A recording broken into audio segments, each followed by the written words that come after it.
ओम श्री गणेशाय नम नमस्कार बंधुगण आपण मानकु आम यूट्यूब चैनल को स्वागत।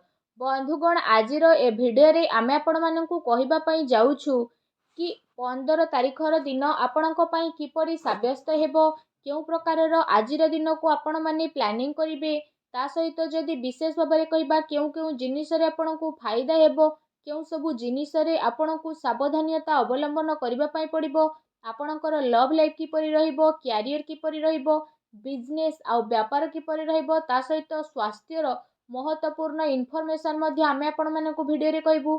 आ भिडियो शेष रे आमे आपण मानकु गोटे उपाय विषय मध्ये कहबू, जहा द्वारा आपण आजिर दिन को आहुरी अधिक शुभ और मंगलदायक साब्यस्त करि परिबे। तेणु आगो को भिडियो स्टार्ट करिबा पूर्वरु आमर आपणकु रिक्वेस्ट, जदि आपण आमर ए चैनल ले नुआ करि आछन्ते तो चैनल को सब्सक्राइब करंतु, सांगरे नोटिफिकेशन बेल को मध्य ऑन करंतु, जहा द्वारा समय समय रे नुआ नुआ भिडियो रो नोटिफिकेशन आपणक पाखरे सर्वप्रथमे पहुँचीबो। आसंतु जानिबा किपरि रहिबो आपणक पई 15 तारिखर दिन। जदि सबुठारु प्रथमे आमे आपण मानकु कहिबू कि कोन आपणक पई आजि पॉजिटिव रहिबा पई जाउछि। जदि विशेष भाबरे कहिबा, जदि आपण व्यवसाय करूछंती किंबा जदि आपण चाकरी विशेष भाबरे करूछंती, तो निवेश पई आपणकु भल अवसर प्राप्त हेबो। एहा आपणकर आर्थिक निवेश पई बहुत ही शानदार साब्यस्त हेबो, जहा द्वारा आपणकु आर्थिक लाभ प्राप्त हेबार पूरा अवसर मध्ये मिलुअछि। ता सहित आपणकर भाग्य मध्ये आपणकु बहुत भल साथ देबो, तथा काम कार्य क्षेत्र रे आपणकु बहुत भल सफलता मध्ये मिलिबाकु जाउछि। चल अचल संपत्ति दृष्टि जदि कहिबा निवेश करिबा आपणक पई बहुत ही शुभदायक भरा साब्यस्त हेबो। सेथिपई समय आ परिस्थिति को देखि निवेशर अवसर आपणकु विशेष भाबरे मिलिबो, जहा द्वारा आपणकु सफलता प्राप्त हेबो। ता सहित आर्थिक स्थिति मध्ये आपणकर काफी मजबूत रहिबो। या सहित कौनसी अप्रत्याशित आय किंबा बड़ परिश्रमर फल आपणकु मिली पारे। आउ ए समयर भल स्थिति आपणकु मिलिबो।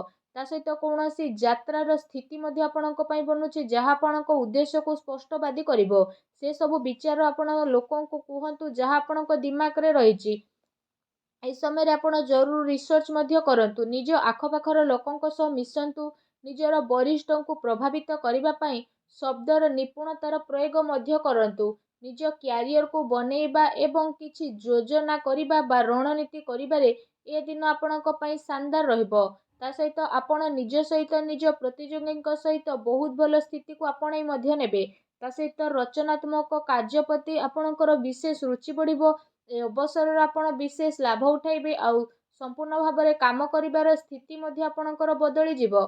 निज रचनात्मकता द्वारा निजर घर को खूबसूरत आपण बनै परिबे। निज कार्य क्षेत्र रे जणे आउ जणको खुशी प्रदान करिबा प्रभावित करिबे।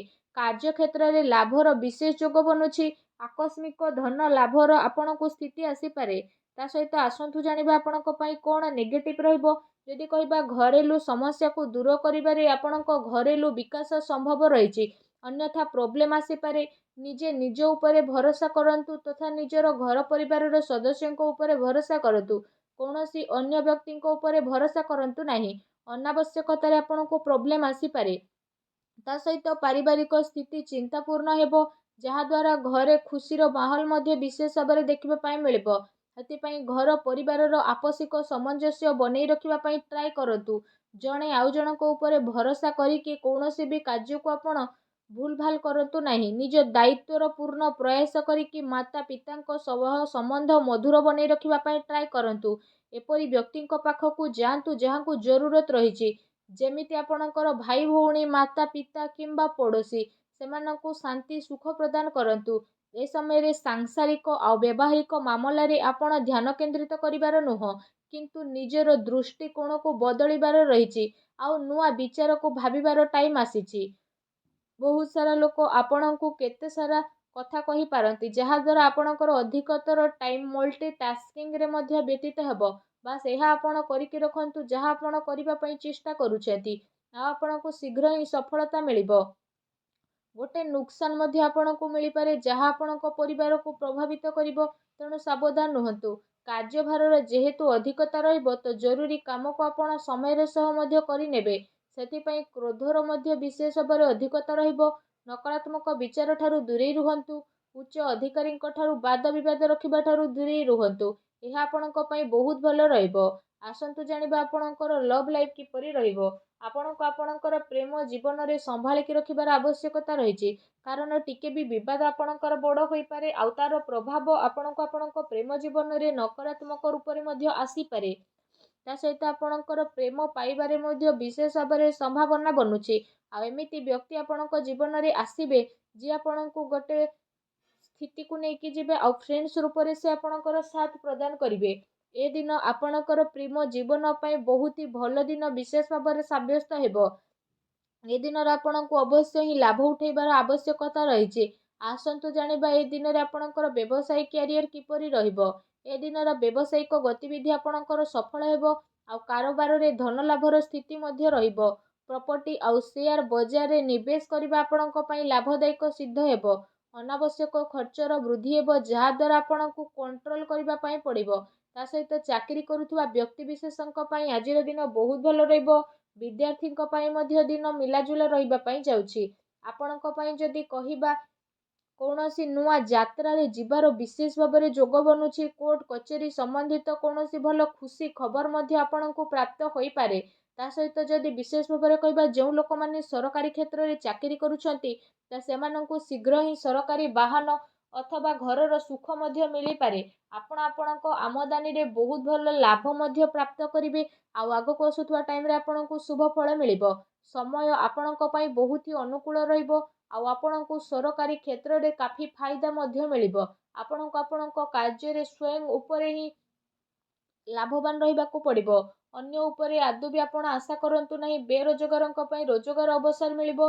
ବ୍ୟାପାର ଧନ୍ଦାରେ ଭଲ ଲାଭର ସମ୍ଭାବନା ମଧ୍ୟ ବନୁଛି। କିନ୍ତୁ ଅନାବଶ୍ୟକ ଖର୍ଚ୍ଚରେ ଯେହେତୁ ଅଧିକତା ରହିବ ତେଣୁ ସାବଧାନ ରୁହନ୍ତୁ। ଆସନ୍ତୁ ଜାଣିବା ଆପଣଙ୍କର ସ୍ୱାସ୍ଥ୍ୟ ଦିନରେ କିପରି ରହିବ। ଏ ଦିନରେ ଆପଣଙ୍କୁ କୌଣସି ପ୍ରକାରର ସ୍ୱାସ୍ଥ୍ୟ ସମ୍ବନ୍ଧିତ ଗଭୀର ସମସ୍ୟାର ସାମ୍ନା କରିବା ପାଇଁ ପଡ଼ିପାରେ। ସେଥିପାଇଁ କୌଣସି ପ୍ରକାରର ସ୍ୱାସ୍ଥ୍ୟ ସମ୍ବନ୍ଧିତ ପ୍ରୋବ୍ଲେମ୍ ଉତ୍ପନ୍ନ ହେବା ପୂର୍ବରୁ ସମୟ ପୂର୍ବରୁ ଉପଚାର କରିବାର ବହୁତ ଅଧିକ ଆବଶ୍ୟକତା ରହିଛି। ଯାହାଦ୍ୱାରା ସମୟ ଥାଉ ଥାଉ କୌଣସି ପ୍ରକାରର ଭୁଲ ବୁଝାମଣାରୁ ଆପଣ ଦୂରେଇ ରହିପାରିବେ। ତେଣୁ ସାବଧାନ ରୁହନ୍ତୁ। ଏଥିପାଇଁ ଆପଣ ନିଜର ଖାଦ୍ୟପାନ ଉପରେ ବିଶେଷ ଭାବରେ ଧ୍ୟାନ ଦିଅନ୍ତୁ। ତା ସହିତ ନିଜ ସ୍ୱାସ୍ଥ୍ୟକୁ ଆହୁରି ଅଧିକ ଭଲ ରଖିବା ପାଇଁ ଆପଣ ପ୍ରତ୍ୟେକ ଦିନ ଯୋଗ କରନ୍ତୁ, ବ୍ୟାୟାମ କରନ୍ତୁ ଏବଂ ସୁସ୍ଥ ରୁହନ୍ତୁ। ଆସନ୍ତୁ ଜାଣିବା ଆଜି ଆପଣଙ୍କ ପାଇଁ କ'ଣ ବିଶେଷ ଉପାୟ ରହିଛି। ଆଜି ଆପଣ ସ୍ନାନ ଆଦି କରିସାରିବା ପରେ ବିଶେଷ ଭାବରେ ବହୁତ ହି ସଚ୍ଚା ମନରେ ବହୁତ ହି ଶ୍ରଦ୍ଧା ଭାବରେ ଚାଉଳ ଏବଂ ଦୁଗ୍ଧର କ୍ଷୀରି ବନାନ୍ତୁ ଆଉ ସେଥିରେ ଆପଣ ଚିନି ବଦଳରେ ମିଶ୍ରି ପକାନ୍ତୁ। ଆଉ ତାପରେ ଆପଣ ସେ କ୍ଷୀରି ଯେତେବେଳେ ବନିଯିବ ତ ତାର ଭୋଗ ସବୁଠାରୁ ପ୍ରଥମେ ଆପଣ ମା ଲକ୍ଷ୍ମୀଙ୍କ ପାଖରେ ଚଢ଼ାନ୍ତୁ। ତାପରେ ସେ କ୍ଷୀରିକୁ ଆପଣ ଗରିବଙ୍କ ଭିତରେ ବାଣ୍ଟି ଦିଅନ୍ତୁ। ଏପରି କରିବା ଦ୍ୱାରା ହିଁ ମା ଲକ୍ଷ୍ମୀ ବହୁତ ଶୀଘ୍ର ପ୍ରସନ୍ନ ହେବେ ଆଉ ଆପଣଙ୍କର ସବୁ କଷ୍ଟକୁ ଦୂର କରିବେ। ଆପଣଙ୍କ ଜୀବନରେ ଯାହା ବି ଧନ ସମ୍ବନ୍ଧିତ ପ୍ରୋବ୍ଲେମ୍ ଚାଲୁଛି ସବୁ ପ୍ରୋବ୍ଲେମକୁ ଅନ୍ତ କରିବେ ଆଉ ଆପଣଙ୍କୁ ଶୀଘ୍ର ହିଁ ଧନ ସୁଖ ସମ୍ପତ୍ତି ପ୍ରଦାନ କରିବେ। ମା ଲକ୍ଷ୍ମୀ ଆପଣଙ୍କ ଘରେ ବାସ ମଧ୍ୟ କରିବେ। ମା ଲକ୍ଷ୍ମୀଙ୍କ ଆଶୀର୍ବାଦ ଆପଣଙ୍କୁ ପ୍ରାପ୍ତ ହେଉ। ସଚ୍ଚା ଦିଲରେ କମେଣ୍ଟ ବକ୍ସରେ ଜୟ ମା ଲକ୍ଷ୍ମୀ ଅବଶ୍ୟ ଲେଖନ୍ତୁ ଓ ଭିଡ଼ିଓକୁ ଲାଇକ୍ କରିବା ପାଇଁ ଆଦୌ ବି ଆପଣ ଭୁଲନ୍ତୁ ନାହିଁ। ଧନ୍ୟବାଦ।